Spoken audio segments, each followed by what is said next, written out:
Chers amis, amoureux du cinéma et de la musique de film, je vous propose aujourd'hui de parler d'un compositeur tout à fait encore en activité, dont l'essentiel des extraits musicaux que nous entendrons sont très très récents.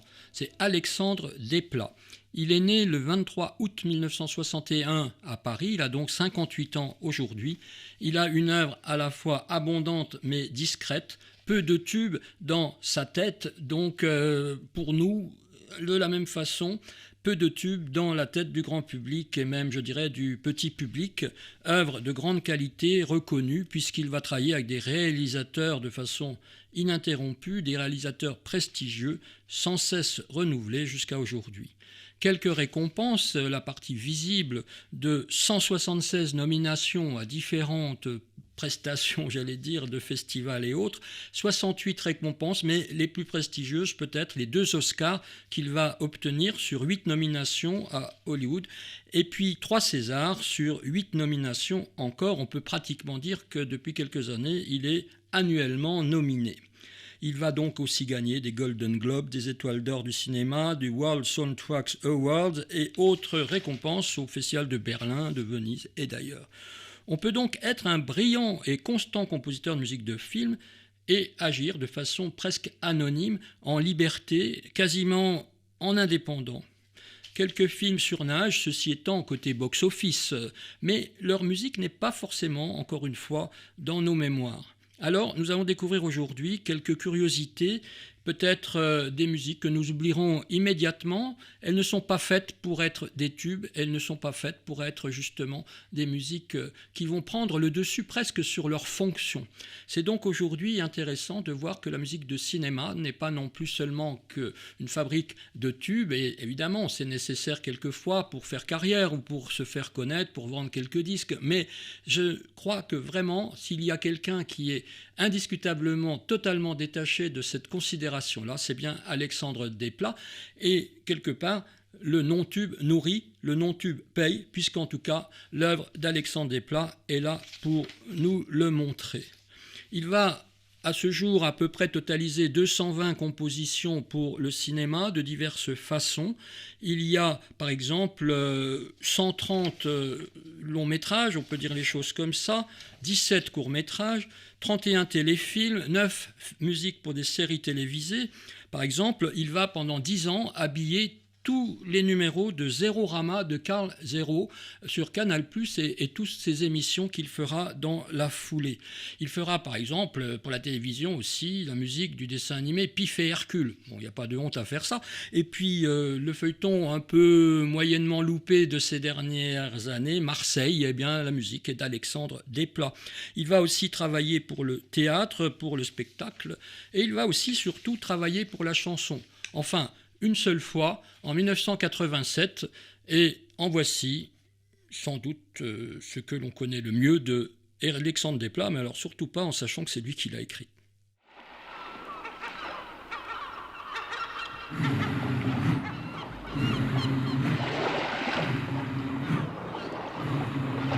Hey ho!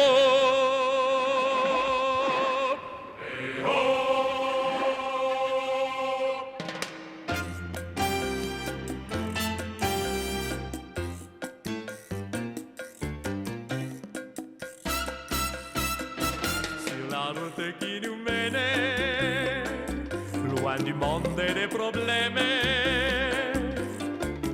j'ai fui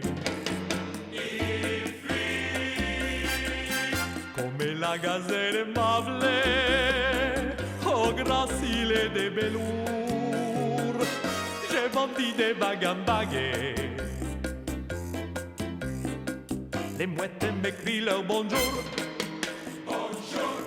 Oh mon bateau,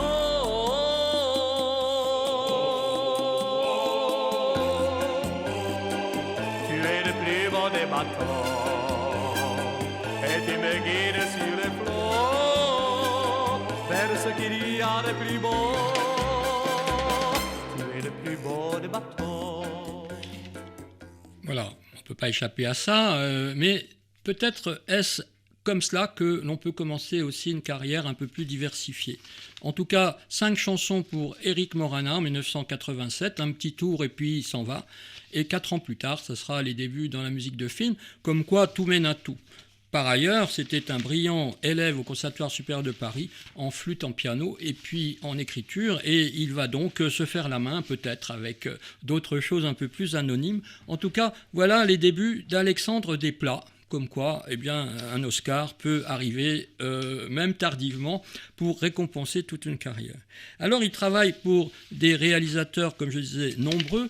Ces dernières années, on le remarque surtout avec Jacques Audiard. Il va faire 7 musiques de films pour lui, mais aussi Stephen Frears, Wes Anderson, donc des Américains, 4 films avec Roman Polanski, mais il travaillera aussi avec Luc Besson, Wim Wenders, Angelina Jolie, réalisatrice, Ben Affleck, George Clooney, pour 3 films qu'il va réaliser, et puis même, de façon occasionnelle, Francis Weber pour la doublure, par exemple, Philippe de Broca, Patrice Lecomte pour Une chance sur 2, et puis les 2 derniers Harry Potter, c'est peut-être les musiques qui leur ont le plus fait connaître, je dirais, au monde entier, et des musiques surabondantes. J'ai vraiment beaucoup de mal, dans le cadre de cette émission, à choisir des extraits, puisqu'il y a donc, comme je disais, près de 200 musiques qu'il a faites pour le cinéma ou pour la télévision. Alors, voilà comment on peut donc considérer une carrière aussi, dans un sens, comme je le disais, un petit peu atypique. Et si je reprends cette fois-ci des titres de films en prenant d'aujourd'hui à ces 6-7 dernières années seulement, vous avez les Frères Sisters, vous avez Kursk, vous avez L'île aux chiens, Valérian, Réparer les vivants, Florence Foster Jenkins, Godzilla, Monuments Men, Marius et Fanny, réalisé par Daniel Auteuil, le film Zulu, Argo, Renoir, Moonrise Kingdom et même Clo-Clo, et puis donc Largo Winch 2. Je m'arrête donc dans les 6-7 dernières années seulement. Ce sont quelques films dans lesquels il a donc fait une musique toujours d'une excellente qualité. Qui peut chanter un seul de ces thèmes, de ces musiques-là? Personne, et pas moi non plus. Et je pense que c'est tant mieux, et c'est peut-être aussi ce qui est attachant chez ce compositeur. Cette formation classique va aussi le conduire, avec sa passion pour la musique du monde, à introduire des sonorités parfois très très originales dans ses films. Alors, après Éric Morana, on peut le garder en réserve quand même. En 1994, c'est son 10e long métrage. Il fait un petit film avec Manuel Flech, mais un film dont la musique chantée est tout à fait intéressante déjà. C'est Marie-Louise ou La Permission. Mom, I know it's very cliched.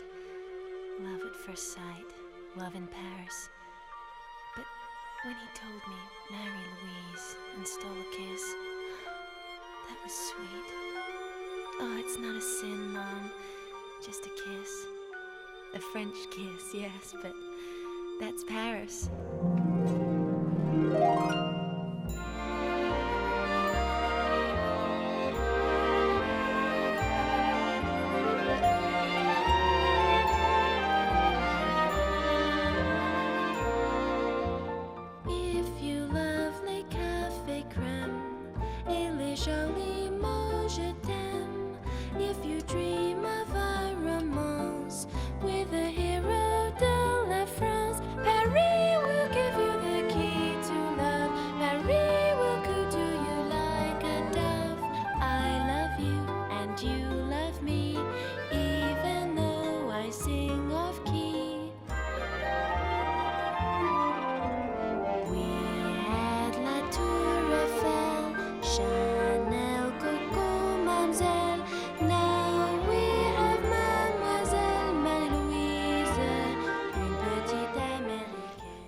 Voilà, c'est la belle Kate Beckinsale, encore inconnue, qui joue le rôle principal. On y trouve par exemple aussi Clovis Cornillac, pas très connu. C'est il y a 25 ans, il n'y a pas si longtemps.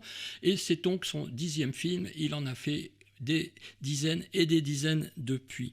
Voici donc cette jeune Américaine qui cherche son amoureux à Paris. L'un arrive gare du Nord, l'autre gare de l'Est, et tout le film, ils passent leur temps à se chercher. Un peu plus tard, il va pour une seule fois travailler avec Patrice Lecomte, sans doute un des films considérés comme les plus calamiteux de sa carrière, mais peu importe, il en reste une musique assez touchante. C'est la rencontre de Belmondo et de Delon avec Vanessa Paradis. Ce film, une chance sur deux, qui passe d'ailleurs encore assez régulièrement à la télévision. Donc vous y ferez peut-être attention, si vous voulez, à cette musique des plats pas du tout connus encore du grand public, évidemment, aujourd'hui. Voici un petit extrait.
Parmi donc les réalisateurs avec lesquels il travaillera le plus souvent, Jacques Audiard, qui en est à son 7e film avec lui, c'est sans doute pas le dernier. En 2005, son 52e film, c'est De battre mon cœur s'est arrêté. Il nous fait connaître ou reconnaître un peu mieux peut-être encore Romain Duris. Il y a Niels Arestrup et une charmante musicienne, Lynn Dan Pham. Or, Attica aussi, Emmanuel DeVos, Mélanie Laurent, donc du beau monde. C'est l'histoire de quelqu'un qui est né dans une famille un peu truand comme ça, mais truand presque, j'allais dire, en col blanc, et qui est amoureux du piano, dont il essaye de faire carrière malgré tout. Et c'est autour d'ailleurs d'une toccata de Bach que l'on va beaucoup entendre, surtout les quelques premières notes, dans ce film, aussi un peu de Chopin. C'est dans ce film-là que Alexandre Desplat va aussi nous faire connaître d'autres thème, et voici cette très originale composition pour cordes, percussions et piano qui va donc aussi, je dirais, se faire entendre par petits morceaux pendant toute la durée de ce très beau film « De battre mon cœur s'est arrêté ».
Quand on voit le film, on comprend aussi pourquoi ce piano-là, un peu mystérieux, joué presque avec deux doigts, comme on dirait aujourd'hui, va donc jouer ce très grand rôle, puisque c'est évidemment le centre un petit peu du sujet. Quelques années après, et internationalement un peu plus connu, Alexandre Desplat va travailler avec Tom Hooper pour un film qui a été brillamment reçu, Le discours d'un roi, et qui raconte l'histoire authentique du roi George VI d'Angleterre, le père d'Élisabeth II actuelle, devenu roi un peu par hasard. Il n'était pas destiné à être roi, puisque c'est son frère Édouard VIII qui a dû abdiquer en 1936, et il devient roi un peu donc forcé, et ce roi donc nouveau, qui doit faire des discours en public, est affligé d'un bégaiement absolument, apparemment incorrigible. Et toute l'histoire du film, très touchant, nous montre comment George VI, qui deviendra un héros pendant la Deuxième Guerre mondiale et qui mourra assez prématurément dans les années 50, et qui laissera donc le trône à sa fille Élisabeth II, toujours sur le trône. Il y a du Mozart, il y a du Beethoven, mais il y a surtout des musiques d'Alexandre Desplat, dont celle-ci, Le discours d'un roi, de Tom Hooper.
C'est difficile, encore une fois, de choisir un seul extrait par film parce que la musique est très variée, très abondante. Il va donc être sollicité pour faire la musique après John Williams, qui a fait 3 films et dont les thèmes subsisteront jusqu'au dernier épisode. Patrick Doyle aussi. Il va donc être sollicité pour faire la musique des 2 derniers Harry Potter, couplés donc Harry Potter et les reliques de la mort, donc en 2 épisodes. Voici un extrait que j'ai eu du mal à choisir, que nous pouvons trouver et qui donne bien une façon donc de son travail en quelque sorte pour le public, s'adapter aussi aux circonstances. Beaucoup de mystère, de fantaisie, après être passé derrière de prestigieux autres compositeurs.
Quand vous reverrez ces 2 derniers films de Harry Potter, n'oubliez pas que c'est un Français, Alexandre Desplat, qui en a signé toute la musique.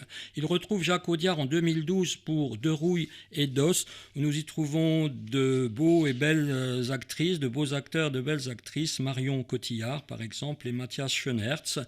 Voici donc cette histoire d'un marginal qui part de Belgique pour aller à Antibes et se passionner en quelque sorte pour le dressage des orques.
à voir et à revoir et surtout à écouter.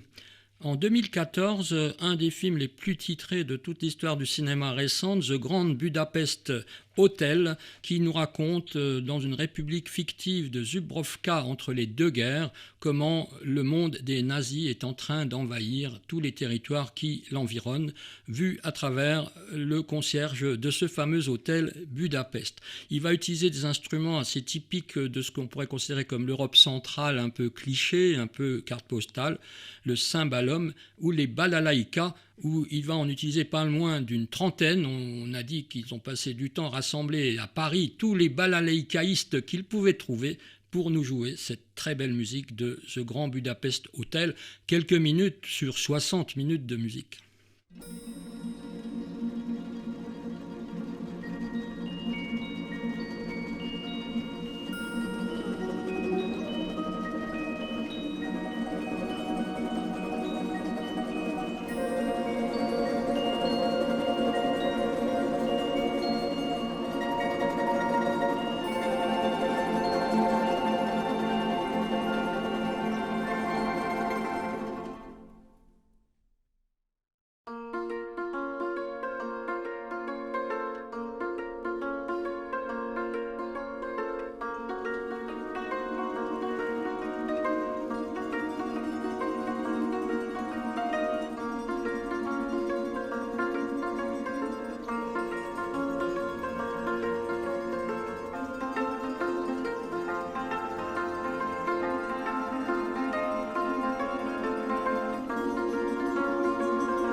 Nous arrivons à la fin de ce petit parcours, mais d'une musique surabondante avec Alexandre Desplat. En 2017, Luc Besson tourne l'adaptation de la bande dessinée Valérian. Valérian est la cité des 1000 planètes, qui ne donnera pas forcément le résultat public escompté. Mais là, encore une fois, il y a énormément de très belles musiques, quelques reprises aussi de chansons anciennes. Mais voici par exemple le combat final de Valérian et la charmante Laureline d'Eindehan et Claire de Levagne.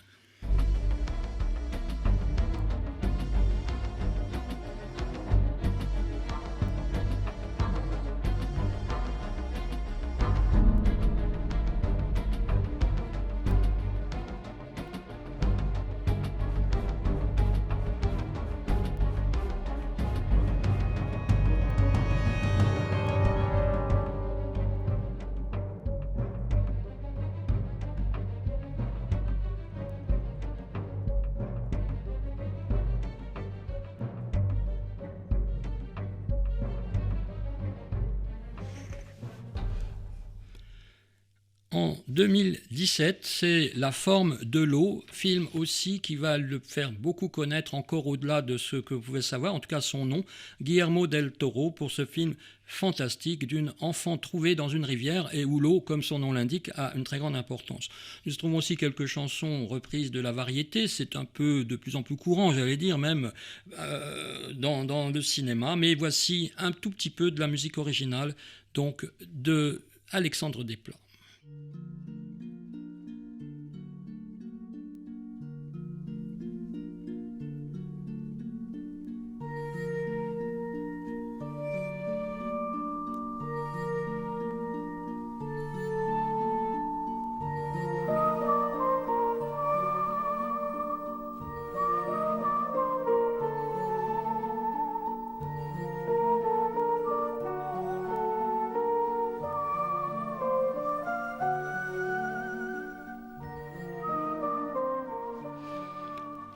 Voilà, et on dit toujours, il ne faut pas oublier d'où on vient. Eh bien, nous terminerons avec une autre chanson de Éric Morena. Elle est un peu moins connue, celle-ci, mais elle porte le doux nom de Une nuit à la Havane. Alexandre Desplat, en 1987. Il a bien travaillé depuis et il travaille encore.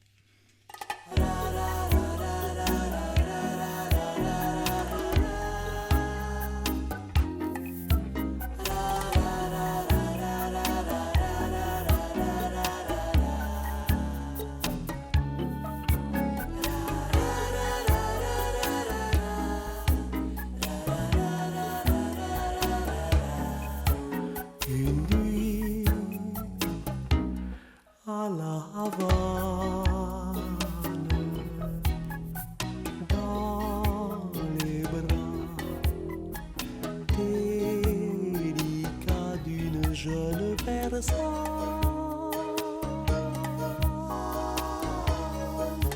qui vient d'Alexandrie tous les soirs pour moi, sans faire de bruit.